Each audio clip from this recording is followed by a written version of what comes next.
tous. Merci de vous rapprocher un petit peu. Allez, venez, on va commencer. Merci d'être aussi nombreux pour inaugurer, pour lancer ce front populaire de l'eau et de la terre. Alors, j'espère que ça va pas trop vous manquer, les rassemblements devant la préfecture, hein, parce que de fait, là il y a deux options, hein. Soit on gagne, ça veut dire qu'on aura pu à se mobiliser contre ces projets absurdes, comme le golf de Villeneuve-de-la-Raho ou le parc aqualudique du Mas Delfaux. Et du coup on aura beaucoup moins de rassemblements à faire. Ici c'est peut-être un des derniers. Par contre évidemment, dans le cas contraire, eh bien, il faudra qu'on soit tous d'autant plus mobilisés. Alors vous le savez, aujourd'hui on avait à l'origine l'intention de faire un rassemblement spécifiquement sur le golfe de Villeneuve-de-la-Raho. Alors je vais vous en toucher deux mots, mais bien sûr avant ça il faut vous dire qu'on a modifié le programme au vu de l'urgence.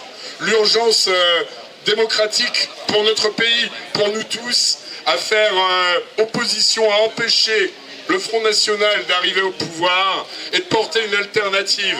Et cette alternative, elle ne pourra être que populaire. C'est pour ça aussi qu'on a décidé de maintenir ce rassemblement pour permettre de faire peser l'écologie dans cette campagne du Front Populaire.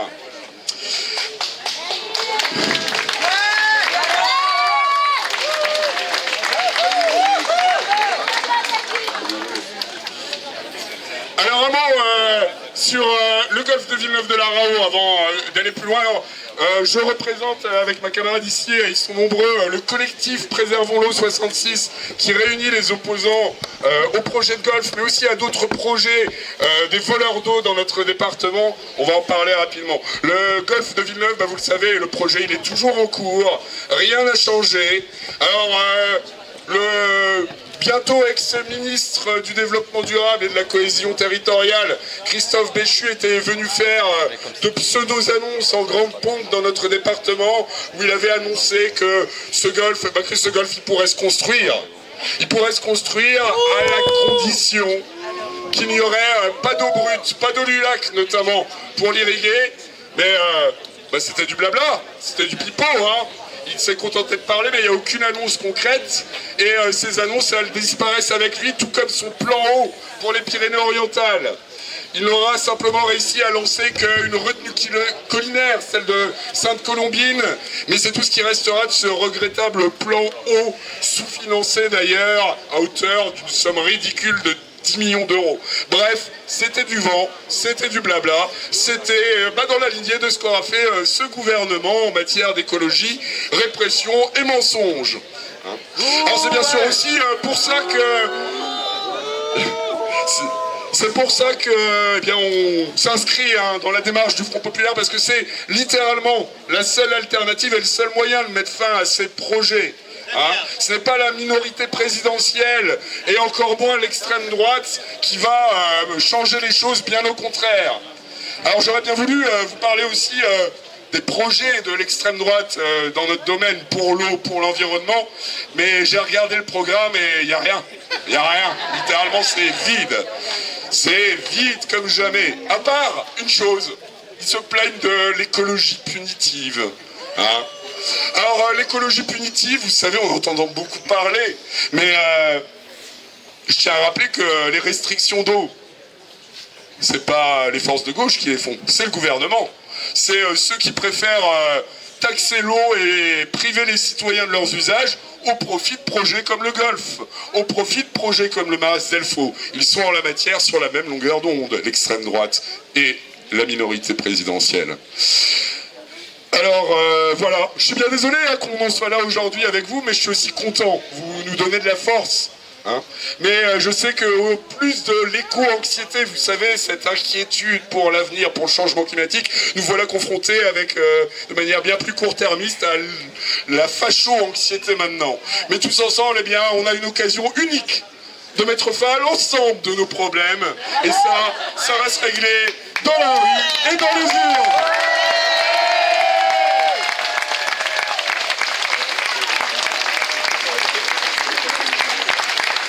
Et j'ai dit Sainte-Colombine pour la retenue collinaire, c'est Sainte-Colombe évidemment. Oui, de la commanderie. Bref.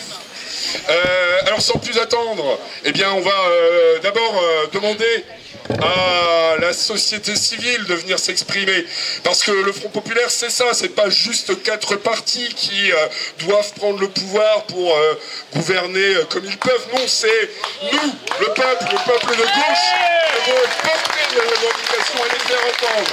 Et c'est pour ça qu'on a invité les candidats des 4 circonscriptions des Pyrénées-Orientales à venir nous entendre et puis aussi à venir s'engager devant nous aujourd'hui. Mais avant ça, on va déjà laisser la parole aux associations qui sont réunies dans le réseau BIOR, les associations de défense de l'environnement.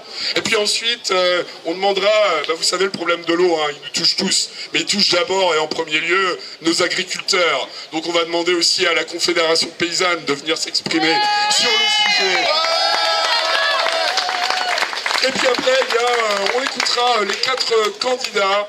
Celui de la première circonscription, Francis d'Aspe, pour Perpignan, Canoës et Toulouse. Puis ensuite, David Berruet pour la 2e circonscription sur la Salanque jusqu'au Fenouillède. Et ensuite, la 3e circonscription avec Nathalie Cuyel, qui elle est sur le nord de Perpignan et les Hauts-Cantons. Et puis et Saint-Jacques aussi. Et puis ensuite Julien Baraillé qui lui est sur la Côte-Vermeille et le Haut-Val-Espire. Allez, maintenant je laisse la parole à Valentine pour la coordination bio.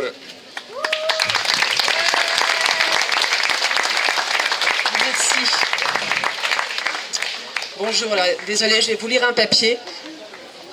Donc je vais parler au nom de la vingtaine d'associations et collectifs de la coalition VIOR, contre-pouvoir écologiste du département depuis maintenant 3 ans. Alors normalement VIOR est apolitique, mais là on va se dévoiler un peu, à l'instar des grandes organisations écolo nationales, France Nature Environnement, Greenpeace, SATAC, les Soulèvements de la Terre, les Amis de la Terre, Extinction Rébellion, qui il y a quelques jours ont bien fait comprendre que pour contrer le Rassemblement national, il faut voter Front Populaire. Car malheureusement, il n'y a que la gauche qui porte un programme écologiste digne des grands enjeux actuels, à la fois ambitieux, progressiste et appelant à un véritable changement de société vers le monde désirable que nos jeunes attendent. Les partis de droite et d'extrême droite restent, eux, dans leur logiciel croissantiste teinté de technosolutionnisme et de greenwashing, y compris dans la gestion de l'eau. Et de ce monde-là, on n'en veut pas. Mais il y a un autre point pour lequel le RN ne doit pas diriger la France. C'est celui de la liberté d'expression versus répression policière. Sous Macron, des manifestations sociales et écologistes ont, comme vous l'avez suivi, été violemment réprimées de manière scandaleuse par des forces de l'ordre de plus en plus décomplexées. Les gilets jaunes, les bassines, la 69, Green Dog, Montagne de Lure, etc. Notre armée et notre police sont gangrénées par le RN. Que va-t-il se passer ? Que va-t-il se passer si celui-ci arrive au pouvoir ? Comment des habitants vont-ils lutter contre des projets qui détruisent leur environnement, affaiblissent la biodiversité, saccagent les paysages, accentuent le dérèglement climatique, assèchent les nappes, sans risquer de se faire passer pour de potentiels écoterroristes ? Va-t-on vivre dans un état policier qui va surveiller et punir pour que le business se fasse en paix ? Et tout cela est très, très inquiétant. Nos compatriotes qui votent RN ne se rendent manifestement pas compte de tous ces dangers. Éblouis par le miroir d'une France propre, bien rangée et docile que leur tend le visage de M. Bardella. Mais nous savons qu'ils ne sont pas la majorité. 16% des inscrits aux législatives européennes ont voté RN. Beaucoup de Français restent silencieux. Et donc tous ceux qui croient aux valeurs républicaines, à la préservation du climat et de tous les êtres vivants sur cette terre, comptent sur eux, sur ces Français, pour changer l'avenir. Et donc au nom de Viur, je vous remercie.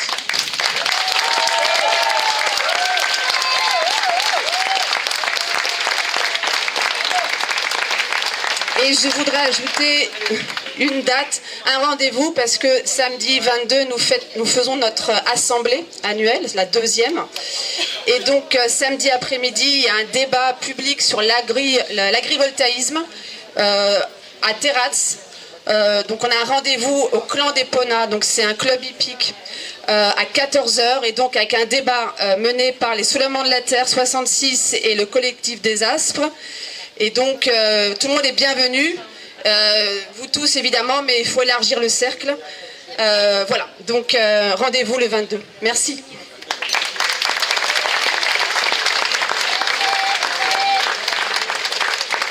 Bonsoir, merci d'être là. Je vais parler pour la Confédération paysanne du 66. Nous, paysans, sommes aujourd'hui confrontés à un changement climatique qui nous accable et qui ne fait que commencer.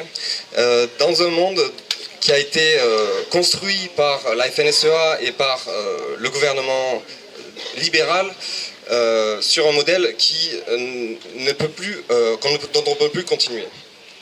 Nous nous battons pour un revenu paysan digne, pour pouvoir que les paysans puissent vivre dignement de leur travail, puissent nourrir la population locale avec des produits de qualité et pas trop chers. Nous voulons des territoires ruraux vivants et accueillants. Et nous voulons une agriculture qui améliore, en fait, qui participe à la lutte contre le changement climatique. Nous sommes aujourd'hui effectivement dans une situation extrêmement grave. Et si je suis là aujourd'hui, c'est parce que nous sommes ouverts à la discussion et nous avons des propositions très claires et très précises pour changer radicalement les choses. Mais il nous faut passer par les politiques. Et donc, effectivement, aujourd'hui, on a deux possibilités. Soit vous allez être élu, soit vous n'allez pas être élu. Et dans les deux cas, il faut prévoir qu'est-ce que vous comptez faire, quoi. Alors, nous, nos revendications ici, localement, elle porte évidemment sur l'eau. Nous voulons un partage qui soit équitable et juste, avec une priorisation pour l'eau potable, à condition qu'elle soit bien utilisée, c'est pas pour remplir des piscines, et prioriser sur l'agriculture avant de tourisme, de masse. Nous voulons mettre en place une transition agroécologique avec le soutien des citoyens. Et c'est absolument nécessaire si on veut éviter que le territoire devienne un désert. Nous, paysans, sommes aujourd'hui les premiers à être confrontés à ce problème-là, mais c'est un problème qui va emporter tout le reste. Donc, il faut absolument que vous soyez très clairs là-dessus. Quels sont votre positionnement par rapport à l'usage de l'eau? Effectivement, nous pensons qu'il faut absolument rompre avec ce système, avec ce modèle libéral qui nous conduit vraiment à la ruine, qui est basé sur une demande de profit à court terme et qui est basé sur l'exploitation et la destruction du vivant et des ressources pour le profit de quelques-uns au détriment de tout le monde, du peuple, de nous. Donc là-dessus, il faut aussi être très clair, nous voulons un autre modèle. Et pour ce modèle-là, il va falloir travailler ensemble sur la sécurité sociale alimentaire par exemple, ou d'autres propositions qui nous permettraient à la fois de changer de modèle, à la fois d'accompagner les paysans qui sont aujourd'hui très malheureux, en grande souffrance, d'accompagner les paysans pour permettre cette transition agroécologique qui ne pourra pas se faire dans ce modèle existant. Donc voilà pourquoi nous sommes là et pourquoi nous soutenons cette initiative. Nous ne voulons pas le libéralisme, nous ne voulons pas le modèle de la FNSEA et le modèle de Macron, et nous ne refusons aussi à la destruction du modèle républicain du vivre ensemble et de la fascisation des esprits, de mettre tous les problèmes sur le dos des immigrés ou des Arabes ou des Maghrébins ou ce qu'on veut. C'est vraiment très important de ne pas se tromper d'ennemi. Nous faisons tous partie du même peuple ici et nous avons besoin de rester unis et de ne pas se tromper d'ennemi. Notre ennemi, c'est la finance, comme dirait l'autre.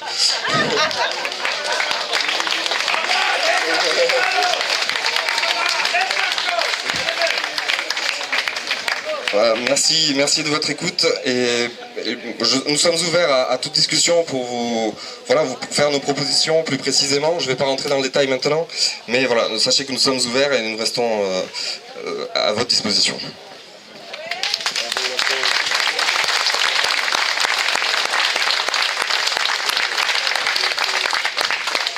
À qui tour? Je ne sais pas. En tout cas, bon, mais tant que j'ai le micro, je le garde. Mais... Je pensais qu'il y avait une troisième intervention après Marc et les deux précédents. Bien, Francis Daspe, donc, candidat du nouveau Front Populaire sur la première circonscription.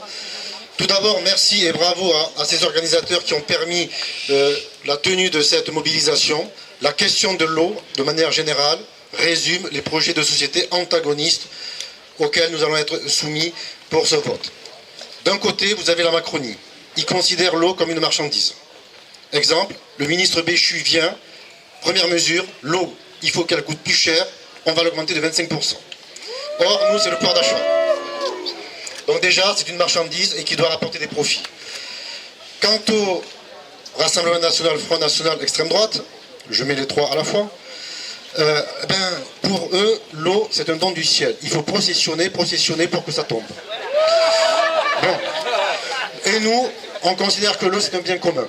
Un bien commun qu'il faut partager, faire des priorités face aux conflits d'usage et d'intérêt qui ont été abordés précédemment. Effectivement, l'eau, c'est avant tout la dignité humaine qu'il faut préserver. Et puis, il y a quelques éléments de vocabulaire. Certains disent, il y a des éco-terroristes.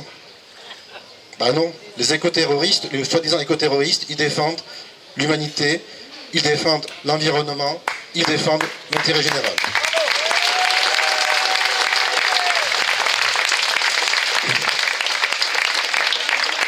Après, moi, je continuerai à en dire, il y a un autre mot, écocide. C'est eux, avec leurs projets, qui sont écocides, qui tuent le vivant. Écocide, ça doit être pour nous, on veut que ce terme soit justiciable devant la Cour internationale, car on ne casse pas l'environnement de cette manière. Et puis, il y a un troisième terme que moi j'emploie, les éco-sceptiques. Alors, on avait Trump, on avait Bolsonaro, mais en France, il y en a beaucoup. Par exemple, l'ancien premier adjoint au maire de Perpignan, qui dit, pour l'eau, pas de problème, la nature est résiliente. Ah oui. Il fera l'alliance des droites avec l'extrême droite. Et effectivement, il y a une dernière chose, parce que 3 minutes, je ne vais pas dépasser, une dernière chose que je vais évoquer, c'est que ces grands projets inutiles, c'est avant tout de l'argent qui circule en circuit fermé au sein de l'oligarchie. Tous ces projets, il y a toujours des questions de vente de terrain, de marché, de contrats réservés aux copains. Donc effectivement, c'est impossible que cela se perpétue. Et moi qui suis candidat dans la première circonscription, je suis gâté, parce qu'il y a le projet du Mas Delfaux, un parc aqualudique qui n'a aucun sens. Il y a le projet aussi de parc à thème sur le cinéma, les jeux vidéo. L'eau, dans tout ça, on pense que on peut ne pas l'économiser et surtout, ce faisant, c'est un choix qui est fait contre les conflits d'intérêt et d'usage qui vont dans le sens de l'intérêt général. Donc, je suis très heureux que vous nous interpelliez parce que, une fois au pouvoir, parce qu'on va gagner, eh bien,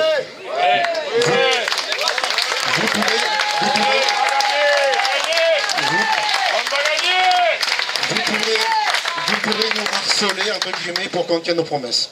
Merci.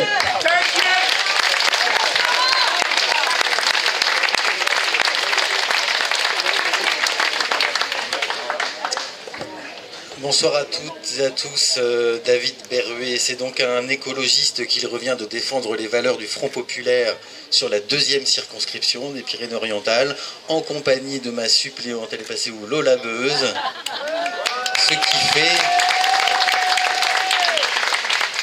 qui fait que nous sommes une alliance du rouge et du vert sur cette circonscription. Une alliance rouge pastèque, comme on a pu nous caricaturer. Mais on le prend. Alors, je vous parle d'un territoire où le fleuve Agly n'a quasiment pas coulé depuis 3 ans.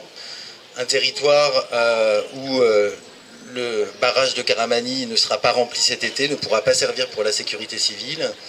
Un territoire où il y a des remontées d'eau saline partout dans la nappe phréatique de la Salanque. C'est un territoire, si les Pyrénées-Orientales, comme on l'a tous vécu ces 3 dernières années, si les PO sont le laboratoire du changement climatique en France, là, la Salanque, la Gliffenouillède, on est dans le laboratoire du laboratoire. C'est-à-dire que c'est la situation critique qui est celle de cette deuxième circonscription, c'est celle qui attend aussi le TEC, la tête, etc. C'est celle probablement qui attend aussi une bonne partie du pourtour méditerranéen.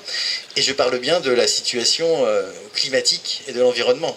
Et j'espère que je ne parle pas de la situation politique et de la tentation du vote pour l'extrême droite, qui est remarquable également sur cette circonscription.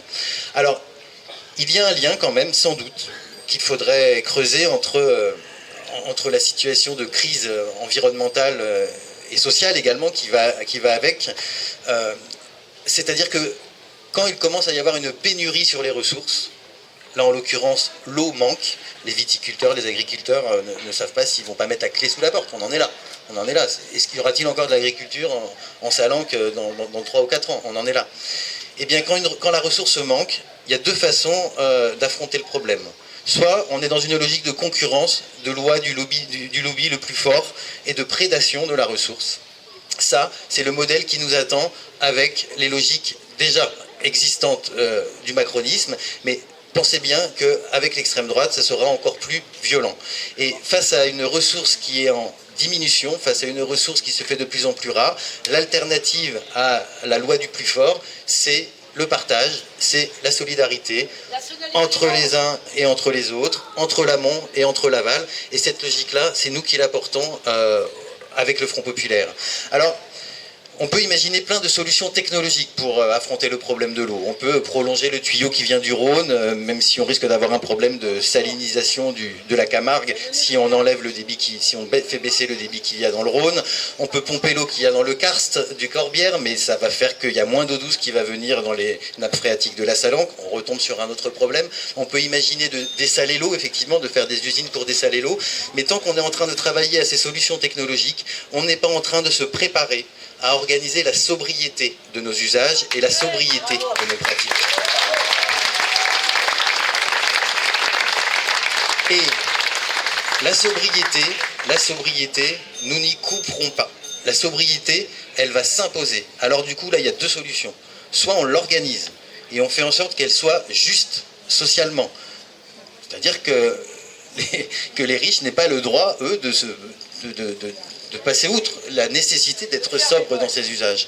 Donc soit on l'organise pour qu'elle soit juste socialement, on l'anticipe, et à ce moment-là, on pourra continuer à vivre bien tout en consommant moins, grâce au partage, soit la sobriété, de toute façon, elle sera imposée, et si c'est Macron qui continue, ou si c'est l'extrême droite qui continue, cette sobriété, elle sera imposée brutalement, et là, ça sera du rationnement.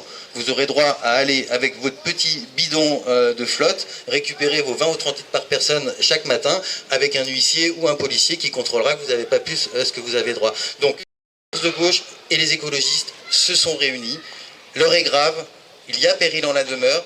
En effet, il faut se mobiliser un maximum pour empêcher la catastrophe qui pourrait arriver si le Front Populaire ne gagne pas. On est unis, on a un programme de rupture qui peut tout changer. Franchement, soyez au rendez-vous.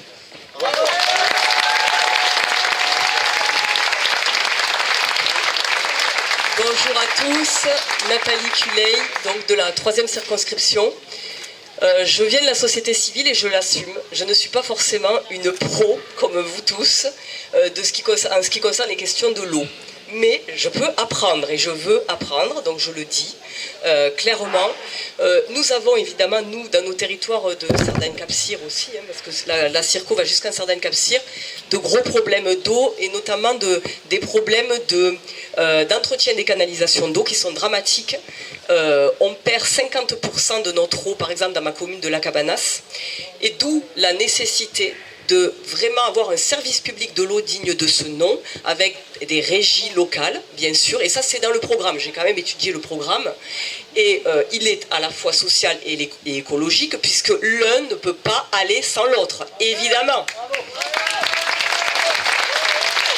D'ailleurs, et cela a été souligné, j'en suis très contente, dans Front Populaire, nous sommes arrivés à la fin, et c'est bien, parce qu'on est à l'écoute de la société civile, ce qui passe par les associations, les syndicats, je vois qu'il y en a ici aussi, et nous répondrons demain d'ailleurs à l'invitation de la CGT qui nous a conviés à ce même endroit à 18 h.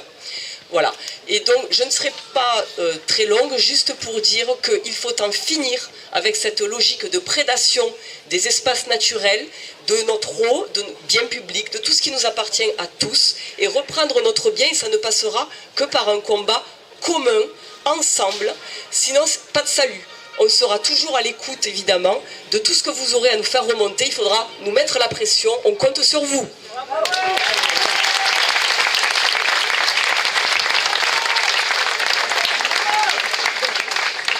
Bonjour à toutes et à tous. Tout d'abord, pour ceux qui ne me connaissent pas, donc je suis Julien Barrier, donc je suis le candidat sur la 4e circonscription, donc la circonscription où il y a Villeneuve-de-la-Raho. D'abord, pour commencer, je dirais que finalement, ce mouvement contre le golf, finalement, on était un peu un mouvement précurseur. Parce que l'union, même plus large, avait déjà été créée contre le golf, parce qu'on est face à un projet qui est totalement une hérésie. Comment peut-on aujourd'hui, dans un département où on a ce problème de sécheresse à ce point, qu'on a les nappes phréatiques qui ont baissé de manière considérable et qui ne se rempliront pas juste même s'il pleut aujourd'hui, comment peut-on imaginer finalement créer de nouveaux besoins et le faire sans aucun problème? Donc moi, avec le Parti Socialiste, on est sur une position qui est très claire. On ne veut pas de golf à Villeneuve-de-la-Raho.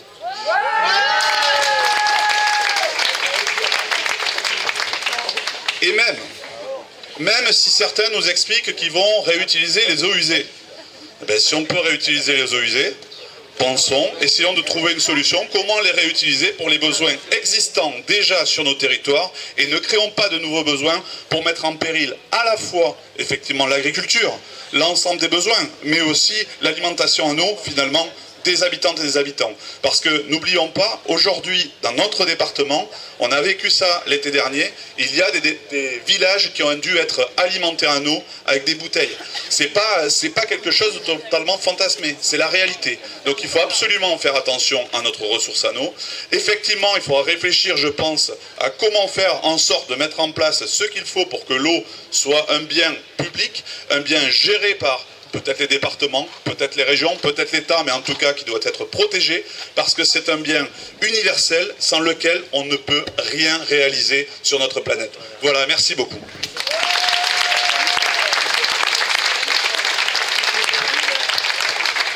Voilà, alors merci aux candidats de s'être exprimés. On a bien entendu ce qu'ils ont dit. On n'oubliera pas de leur rappeler une fois qu'on les aura portés au pouvoir, bien sûr.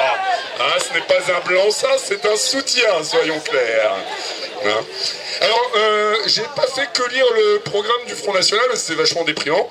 Je suis aussi allé regarder ce qui se disait dans celui du Front Populaire. Et moi, il y a quelque chose qui m'a beaucoup plu. Moi, je suis militant soulèvement de la terre, et on passe beaucoup de temps à lutter, vous le savez, contre les méga-bassines, et aussi contre les projets autoroutiers absurdes comme celui de la 69. Et dans le programme du Front Populaire, dans les premières mesures, il y a un moratoire sur tous les chantiers de méga-bassines et sur tous les chantiers autoroutiers. Ça veut dire très concrètement que si on les porte à l'Assemblée, eh bien on a gagné nos luttes. Et c'est pour ça qu'il faut qu'on leur donne de la force, c'est pour faire gagner nos luttes. Allez, Front Populaire pour l'eau et la terre, ni golf, ni béton. On va gagner. Et merci encore à tous d'être venus ce soir. Alors bien sûr, j'en profite, mais pour gagner, et ils ont besoin d'aide. Hein, donc si jamais il y en a qui ont envie de les aider, je vous invite à aller les voir tout simplement. Ils sont là, profitez-en, mettez-leur la main dessus. Hein. Mais oui, il y a des vrais besoins dans cette campagne, évidemment, elle est très courte. Donc si nous, c'est-à-dire nous, la société civile, on n'y a pas à leur secours, c'est pas gagné. Et il y a des rassemblements, peut-être Front Populaire a annoncé... Oui, alors demain, il y a la CGT ici même qui organise peut-être le dernier rassemblement devant la préfecture, avant la victoire du fascisme. Demain à 18 h pour la flamme des contestations, et aussi samedi à 10h, grand rassemblement. Oui, ah bah tiens, hein, Julien Barthélémy de la CGT va nous l'annoncer. Bon, bonjour les camarades. Beaucoup de choses à la période quand même. Certes, la menace qui pèse aujourd'hui sur les questions d'extrême droite, sur la possibilité de l'arrivée de l'extrême droite au gouvernement. Pour la CGT, on a communiqué là-dessus et c'est clair. Ça a été décidé hier lors du comité confédéral national. La CGT appellera à voter pour le programme du Front populaire et donc ces candidats qui votent le programme. Je le dis, mais si on appelle à la mobilisation demain à 18h, c'est qu'on ne va pas donner un blanc-seing aux candidats. On veut quand même leur poser nos cahiers revendicatifs. C'est pour ça que demain, on vous donne rendez-vous. Alors là, ce ne sera pas sur les questions uniquement de l'eau et environnementales. C'est vraiment sur l'ensemble des cahiers revendicatifs CGT, que ce soit la santé, les questions de transport, l'éducation. Voilà, l'ensemble des cahiers revendicatifs du département, on veut les remettre aux différents candidats du Front populaire et ils pourront s'exprimer justement sur nos propositions. Je vous rappelle que la nécessité dans la période, oui à le vote, oui à la mobilisation. Et on vous rappelle la mobilisation de samedi matin à 10h. Il est important qu'on soit plus que samedi dernier. Important parce qu'ici à 10h, on refait un parcours à peu près le même, on ne pourra pas finir au même endroit, mais on refait un parcours, comme je vous le dis, il est important de poursuivre les mobilisations, d'aller au contact de la population pour voter et faire voter Front populaire, c'est une nécessité aujourd'hui. Donc je vous remercie. À demain. À demain, nombreux à 18h ici. Rappelez qu'il y a des tractages qui sont organisés demain matin, les camarades de l'UL Sud organisent un tractage à 7h30 le matin, place de Catalogne. Marché des fiertés samedi à 16h. Et aussi, c'est quoi? C'est les Olympiades à N. Allez, merci à tous.